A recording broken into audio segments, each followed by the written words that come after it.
Ahoj, vítám vás na kanále Ballistas. Dneska si představíme novinku nebo zbraň od značky Reximex a je s označením Meta Premium.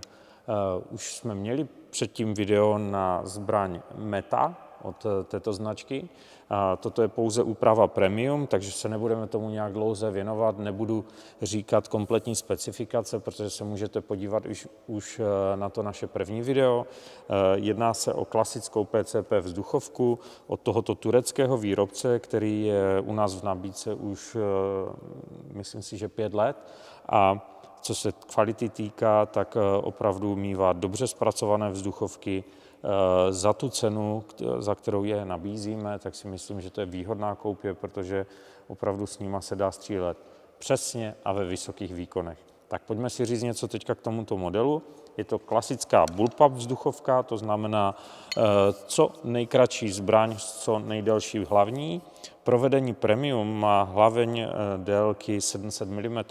Ono se to nezdá, ale vlastně ta hlaveň začíná již zde a končí vlastně až na konci té hlavně, ale ta délka je úctyhodná, je to 700 mm a zbraň jako taková už vlastně je delší pouze o tento kousek. Co se týká váhy, díky tomu, že zde byla použitá kevlarová láhev, která má kapacitu úctyhodných 580 cc, což je 0,58 litrů, tak to opravdu zaručuje velkou dávku nebo velkou kapacitu výstřelu a ta váha je pořád jenom 4,2 kg. To znamená, i když je ta zbraň celá z kovu, nejsou zde téměř plastové díly, většina z těch dílů jsou pouze obráběné na CNC strojích, tak se pořád je celkem dobře ovladatelná, podle mě i dobře vyvážená, jo.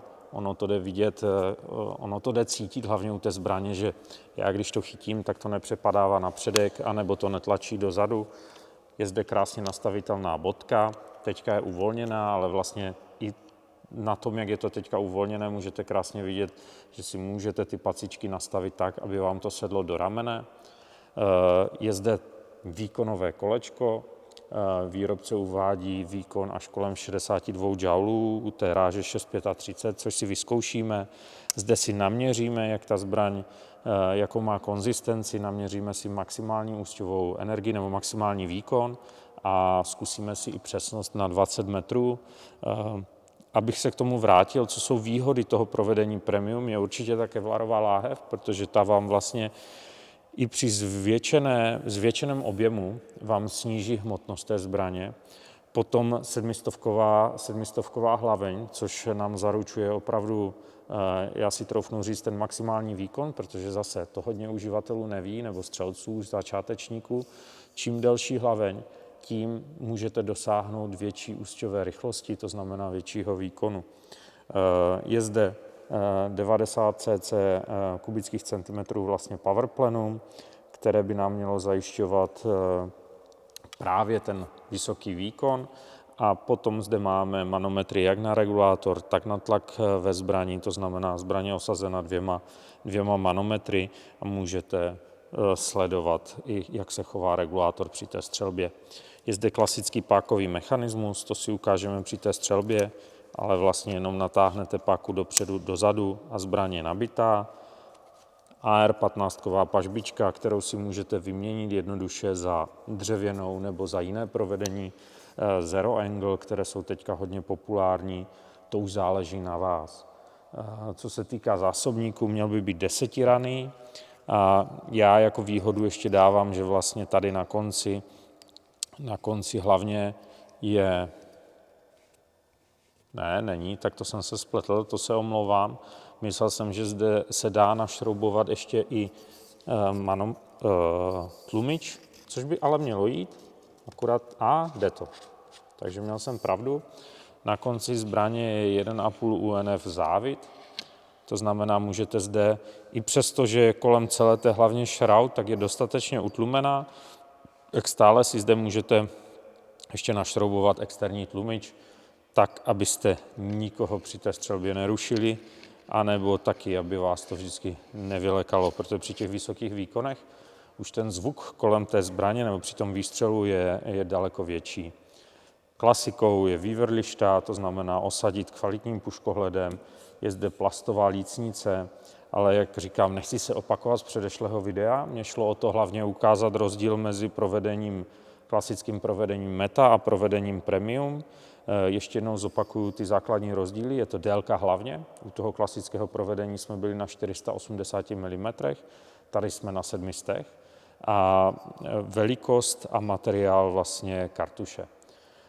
Když se podíváte na stránky různých výrobců nebo prodejců, tak si myslím, že za cenu kolem 22 000 těžko seženete bullpup v takové kvalitě, to znamená bez plastových dílů uvnitř zbraně, v tomhle výkonu, s takovou délkou hlavně a ještě když je osazená kevlarovou láhví. Tak pojďme se podívat na výsledky na střelnici. Takže nyní jsme na střelnici s zbraní Reximex Meta Premium.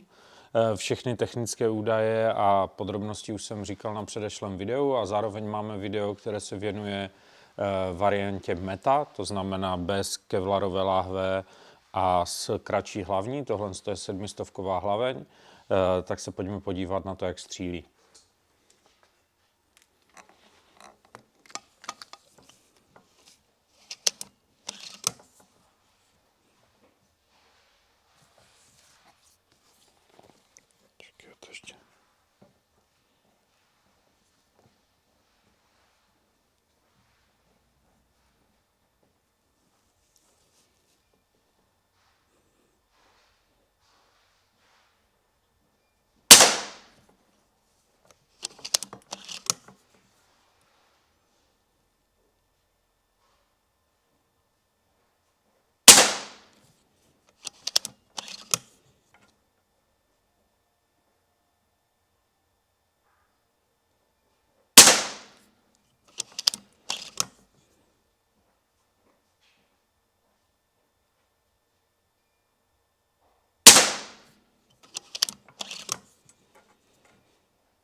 Tak, první zásobník jsme vystříleli, zkusíme další.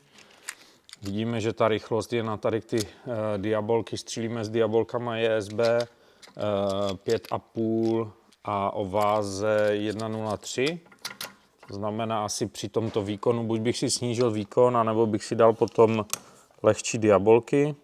těžší diabolky, pardon.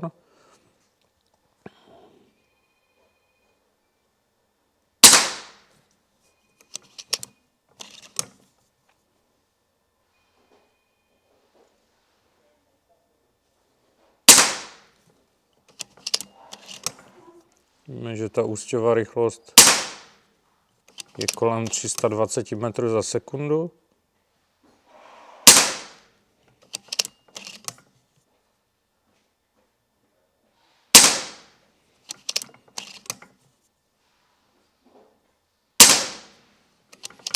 Ono to chodí v podstatě všechno jednou dírou.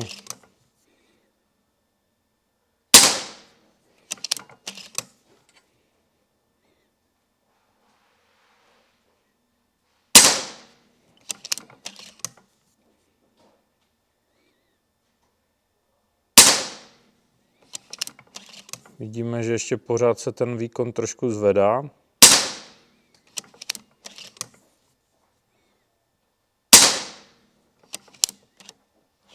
Tak, poslední výstřel.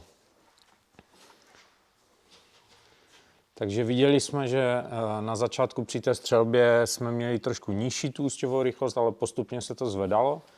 Zvedá se to hlavně tím, že vlastně zajíždíte tu hlaveň. Jo? To znamená, až budeme mít po nějaké 100 nebo 200 třeba výstřelech, tak ta úsťová rychlost už potom bude konstantní. Na přesnost té střelby to nemělo v podstatě žádný vliv. Já vám ukážu, že na 20 metrů tato zbraň v podstatě dokáže střílet do jedné díry.